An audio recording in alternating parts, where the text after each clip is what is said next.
Ang ABS-CBN ay humakot ng sari-saring parangal sa 26th Gawad Pasado na ginanap sa Philippine Christian University na ginanap sa lungsod ng Maynila Sabado ng gabi.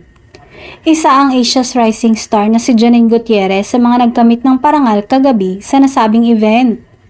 Dumalo ang dalaga upang personal na tanggapin ang kanyang parangal at marami talaga ang hanggang ngayon ay nabibighani sa angking kagandahan ni Janine na animoy manika. Si Janine Gutierrez ay nagkamit ng titulong pinakapasadong aktres sa telebisyon para sa kanyang hindi malilimutang trabaho sa hit show na Dirty Linen ayon sa pagkakasunod. Kakaiba talaga si Janine pagdating sa aktingan, mapakontrabida man o bida. Nasungkit din ng serye ang titulong pinakapasadong teleserye. Ito ay produkto ng pagiging henyo ni Deo Endrinal. Every time I receive awards for the show, naaalala ko si Deo. And I am so happy that I am part of one of his final legacies, sabi ng direktor ng Dirty Linen na si Onat Diaz sa isang panayam.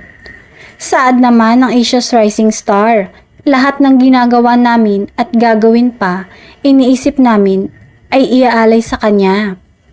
Sa kanyang malamanika na kagandahan, kahangahangang versatility at acting chops, pleasant personality at kahangahangang talino at eloquence, hindi katakataka na maraming tao sa loob at labas ng showbiz ang tunay na humahanga kay Janine Gutierrez.